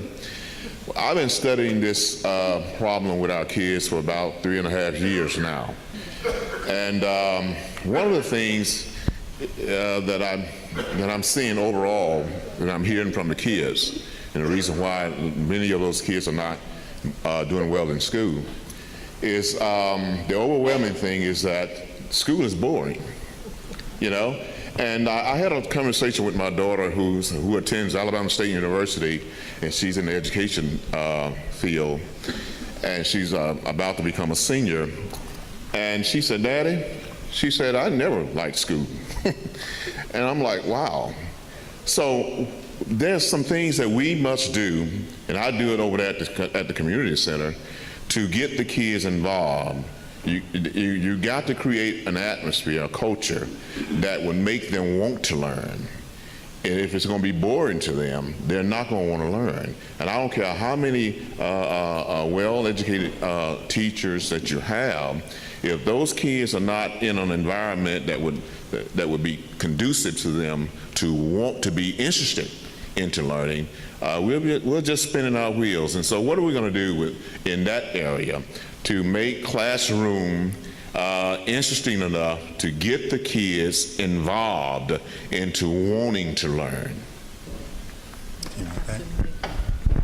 I can talk a little bit about some of the things that we're planning. Again, once we do those instructional reviews, we'll learn things like what needs to actually happen with regard to student engagement. That's a critical piece of any classroom, making it interesting. We know that not all students learn the same. We know that our students have a lot of outside distractions that they sometimes bring in the school with regard to technology, so we have to address that piece, and that will be a piece. That's why I said those reviews, primarily when you go into those classrooms, focus on what are the students doing? Are the students engaged? If the students are not engaged, what are some things that need to be done so that we can start talking with our educators about engagement strategies? There's a whole wealth of engagement strategies that we can implement in our schools to make learning more interesting. But we have to tackle it, we have to acknowledge it as a concern, and we have to educate our leaders about what to do when they start walking into those classrooms long after reviews are done to determine whether or not kids are actually engaged. Okay. Yes. Okay, my name is Walter Smith, president of the Woodcrest Improvement Association, and of course we do have kids. One of our concerns is the trust, and the trust is between the state board and the local board. Now, as we were going over the slides, I've noticed that the slide that was skipped was the slide about budget and stuff was on it. So I would like to understand, like you read the rest of them, went down, what they're going to do. I would like to go back to that slide so we can be accountable for the budget that you are proposing, because if you're asking for raises and you don't have no dedicated or loyal teachers, what gives the right, or even somebody that's on the state board, if you asking for raises but yet we don't have the representation that your dollar's putting up, why give it? So we're looking for loyalty in our association and dedication.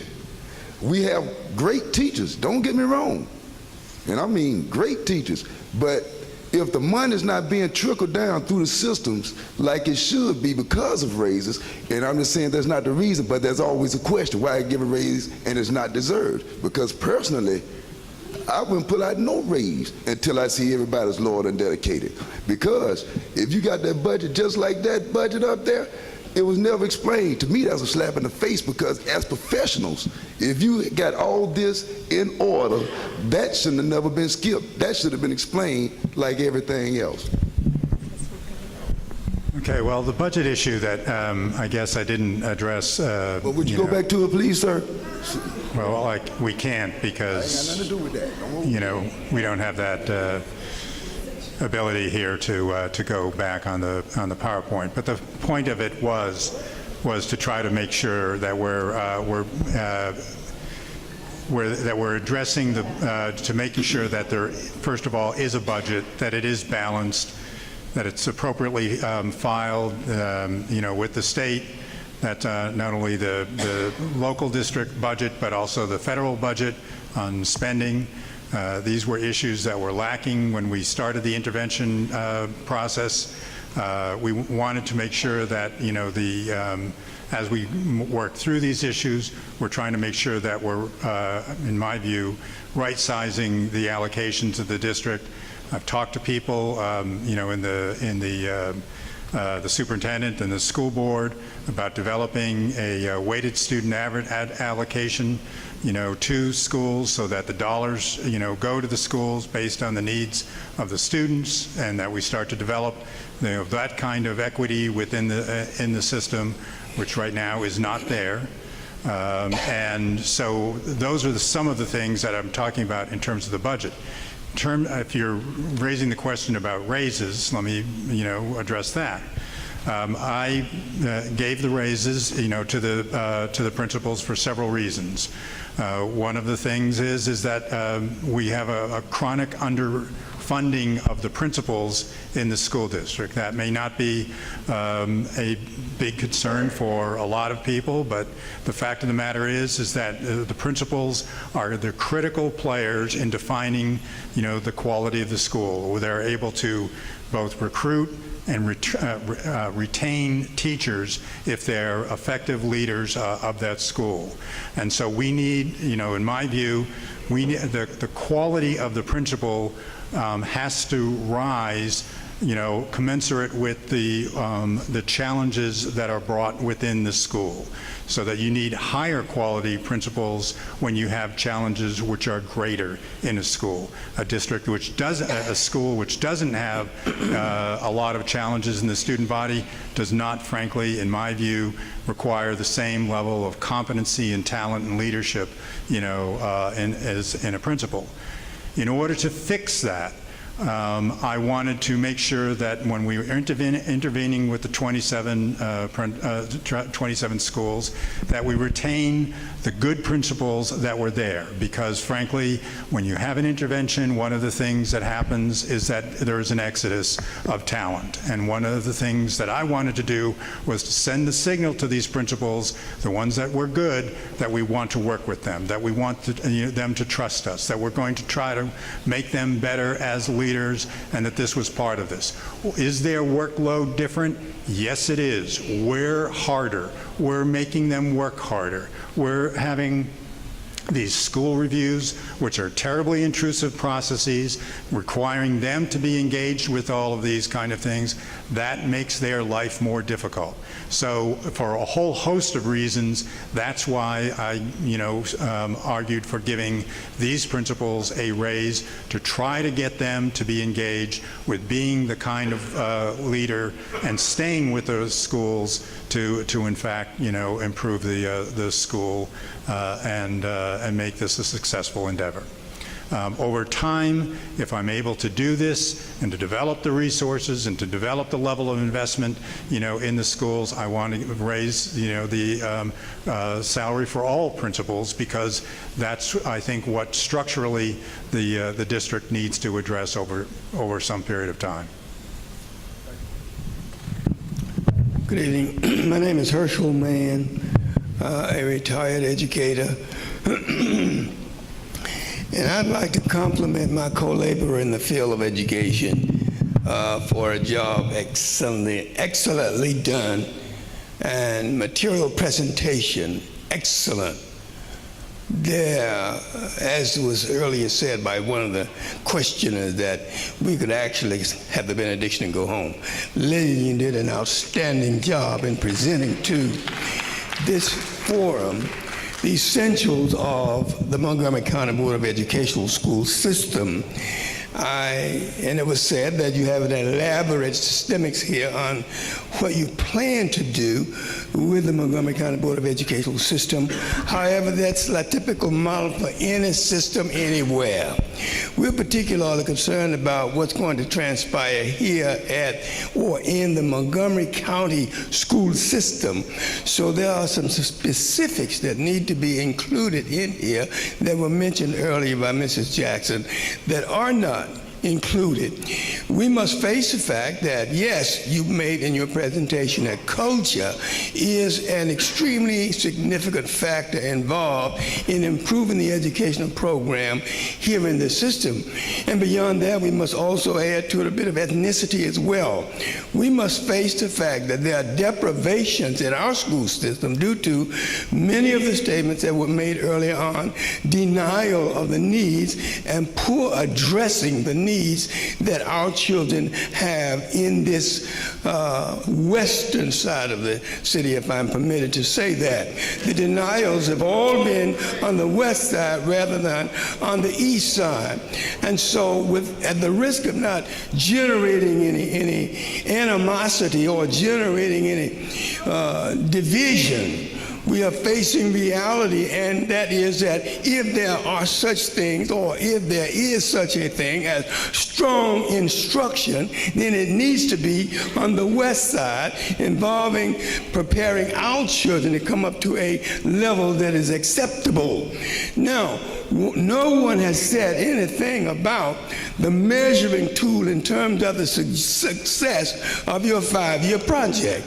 I was a bit dismayed when you suggested that at the end of the 5th year, and if I'm misquoting you, please forgive me, it is not intentional, but at the terminal of the 5th year, if there has been no progress, then you will make some suggestion to the board, and that's it. If I misinterpreted you, please forgive me. However, along the way, and I have a strong reserve for lending some support to a forum that's not telling me that at the end of 5 years, my children are going to have made measurable academic progress.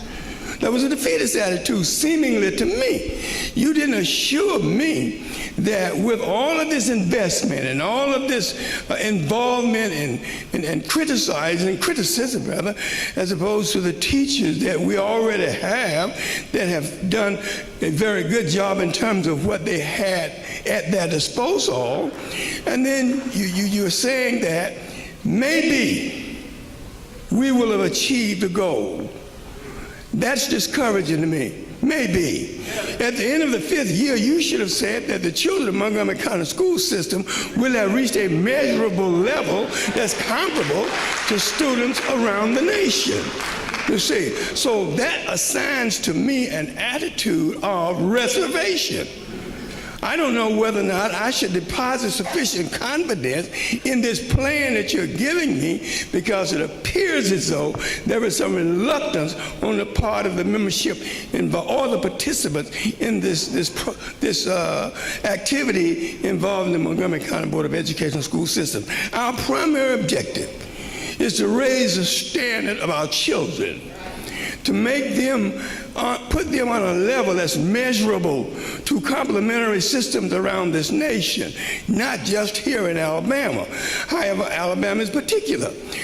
But we must focus, and I didn't see, and there isn't enough information in this procedure to suggest that we are concentrating and focusing more so on the development and the academic achievement of the student. You're the teacher, you're evaluating the teacher, you got the principal in evaluating the teacher's lesson plans and the like, but the measuring stick, the results of these things that you have presented to us is what has Johnny learned. And that's our bottom concern. Everything we do, everything that I do in the state of Alabama is focused on raising the achievement of students, period. Nothing else matters. Everything that we do, we are going to be raising the standards for teachers in this state. We're going to be raising the challenges for people as they run schools in this state, and all of it is focused on raising the achievement, because this state needs to raise achievement dramatically in order to be competitive in the future for the kind of knowledge-based jobs that the future requires. I understand that, but my concern is that in all of my training, there is a beginning and there is an ending. That I want to know, what measuring tool are you going to suggest to us that you will engage midway, 1 year, 2 years, or 3 years post to this activity? So it suggests to us that you are raising our student level of achievement, or you're not raising our student level of achievement. We're going to be using an assessment system through this process that is consistent and that we can allow for us to measure growth and then ultimately the success of the effort. Are we going to be familiar with that measuring tool? Are you going to be what? Familiar with the measuring tool that you all are going to engage? Are you going to share that measuring tool with us? We haven't decided which assessment system we're going to be using. Huh? So we don't know where we're going right now. Well, we do. We have a desire as to where, but we don't have any. If you leave tomorrow, in my understanding is planning is transferable. If you leave tomorrow, a new incoming superintendent, will he be able to step into your position and move forward in the direction for the advantage of our children? I think that the staff in the department, the senior staff in the department, are very capable, and they would be able to manage this project very, very well. Okay. Well, the only thing I'm concerned about is whether or not there's a continuum, or one among my concerns. There will be. There's a continuum whereby if someone has to leave, someone can step in and take this project forward.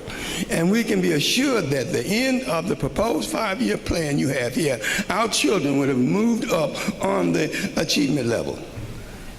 That's the goal. Good evening. My concern is, good evening. My question is concerning rezoning and also the plan that you expect to implement. In the rezoning process, but in the rezoning process, how will your rezoning affect the schools that are on this list? We're not rezoning the schools. We're not doing anything with the zones for the individual schools.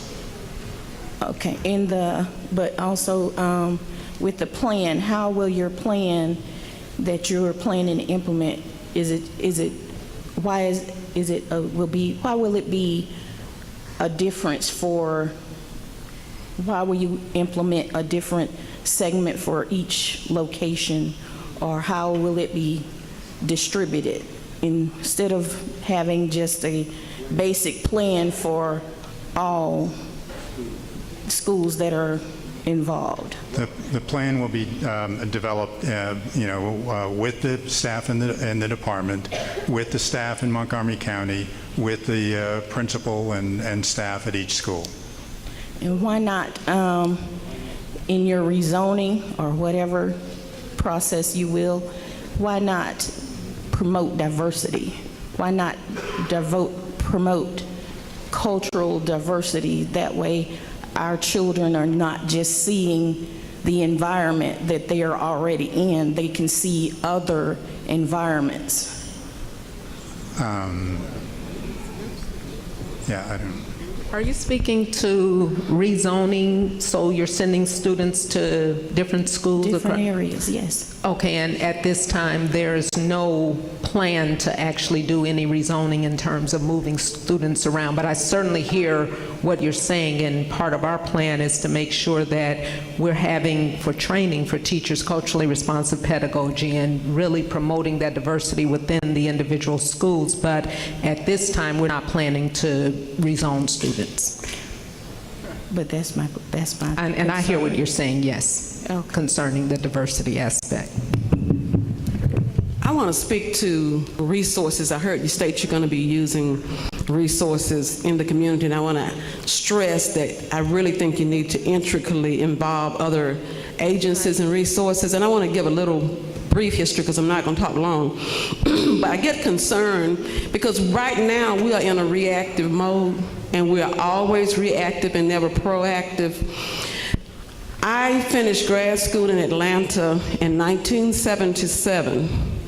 1977, I wrote the local board, I wrote the state board, and I wrote one of the legislators, and I asked that they would incorporate school social workers, if not in every schools, in at least maybe 1 to every 2 or 3 schools, because I had done a field placement in Atlanta for 6 months, and I saw how effective it was to have a social worker paired with the teacher, not just to write a report, but I mean to have a teacher actually have that resource when they're having a problem with a disciplinary problem or a problem with Johnny who's inattentive, other kinds of things, because that particular resource, which is a social worker, is usually able to pull that child out and to find out why they're not learning.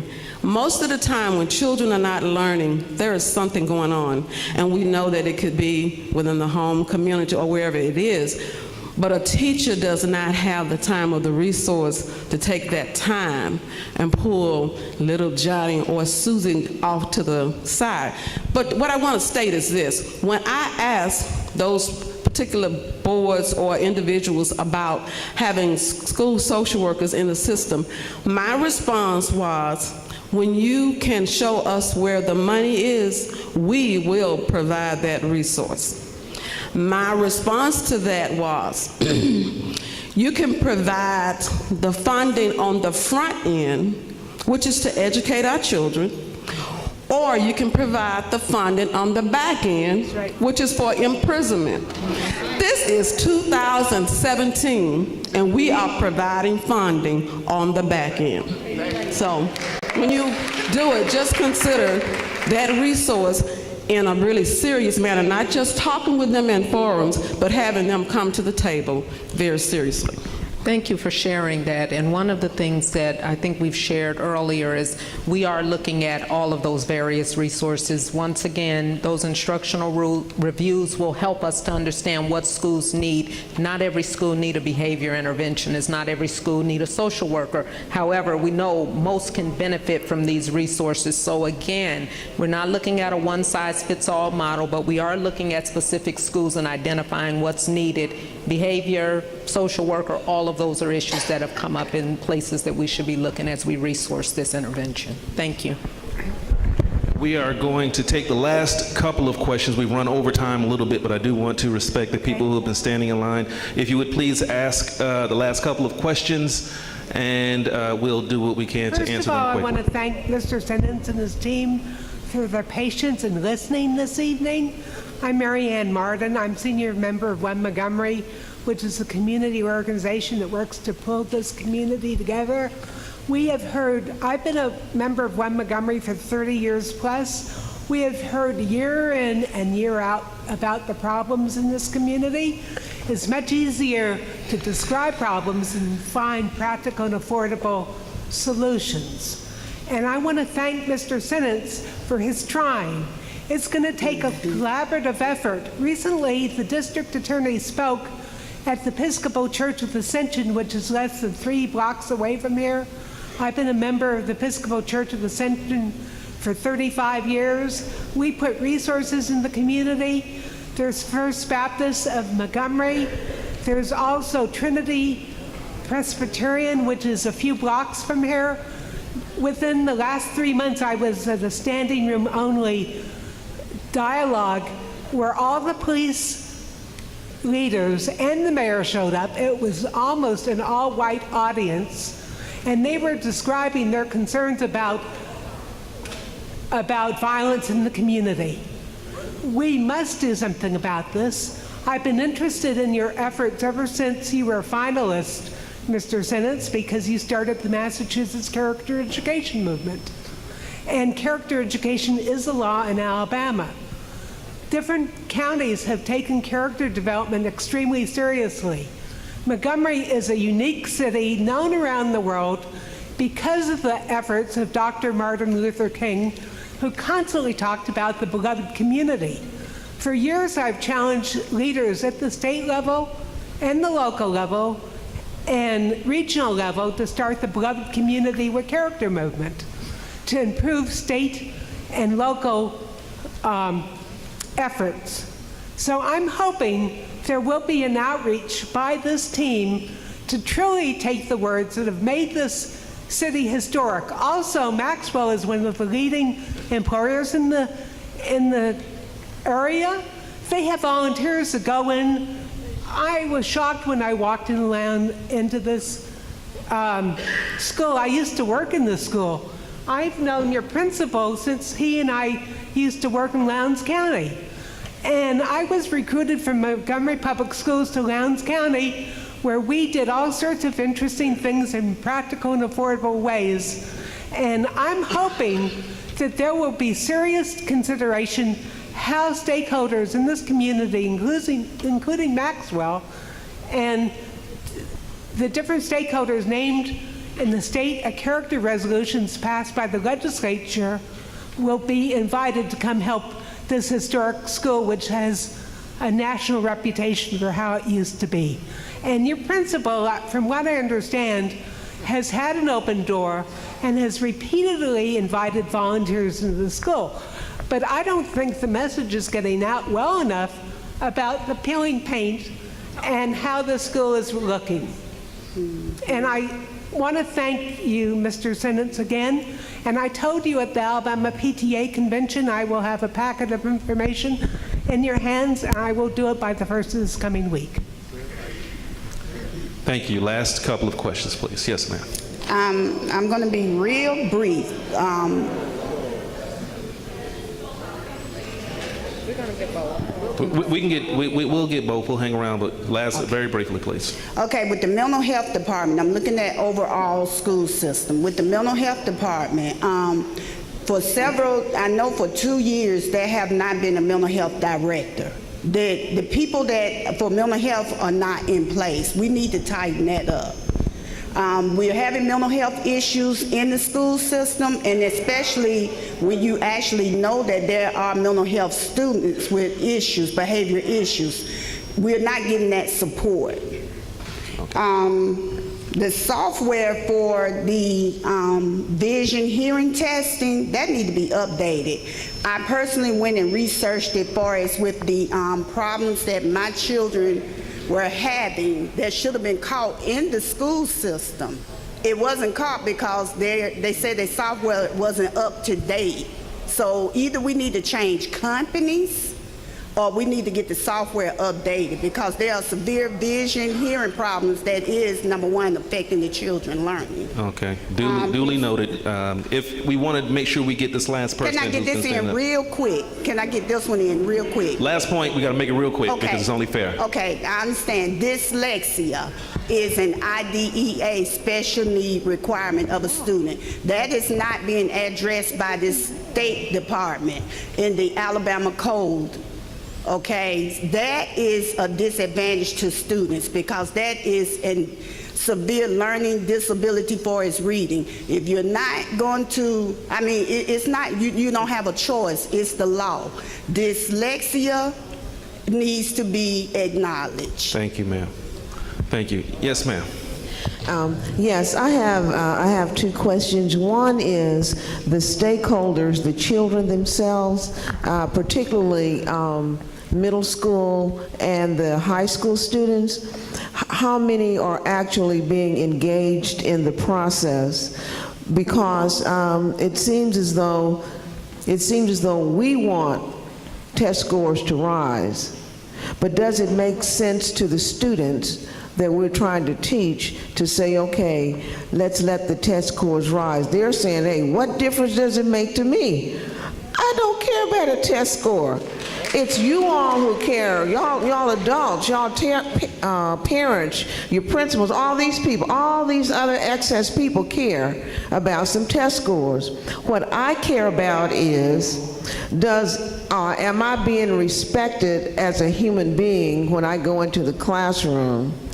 I care about, do the people really care about me? That's, students are saying, you all are making all the decisions and basing it on all the models and whatnot, but have you asked me what that teacher actually does in the classroom, or how a teacher can really improve in the classroom? I'm sure you probably do these kinds of things, but I think that if enough students were able to be engaged in the process itself, with activities that actually make sense to them, that really relate to them, that they are actually involved in, then I think that that will also help to change the climate in the schools and in the individual classrooms. Also, the culture that we adopt or that we have fostered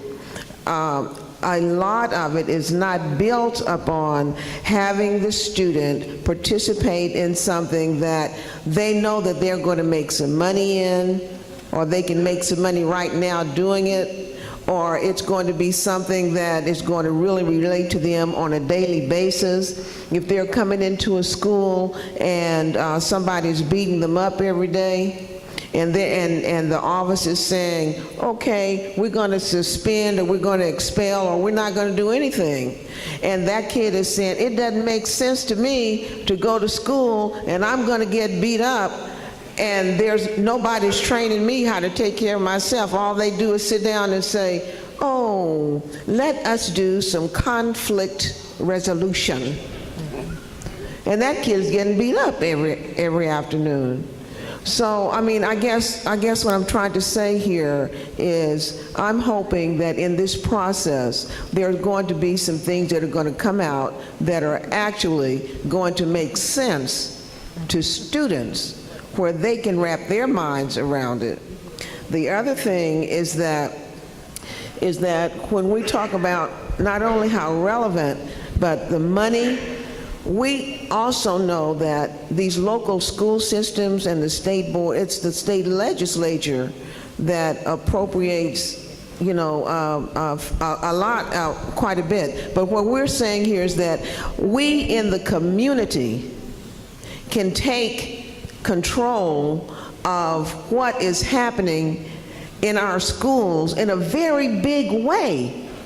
The community itself does not have to stand to see awful looking bathrooms that the kids have to go into every day. You look at all the builders, people who have businesses, and they're moaning and complaining and crying about the lack of student involvement. Well, I say, well, go over to Floyd and look at the library there. And builder, when you go in there and say, well, you know what, we're going to improve this library right here, so when these kids come in here, they will feel like they're in something, in a place where somebody cares about them. Go over to, well, I won't name the others. There are some schools that I really could name that is dreadful when they go into the building. And this has existed for years. It didn't just come to be. So when the state comes, or the state is here actually, I believe that we as a community can help to take charge. We are part of that village. We do not have to say, state board, y'all do, and y'all do this. And y'all. No, we are also the community, and we have to walk in. We have to say, look, this principal here does not want me in this building, and there are some that do not, for whatever reasons. But we must take charge of the education of our children and demand that those who are in positions over our children rise to a higher standard than what they have risen to in the hiring practices.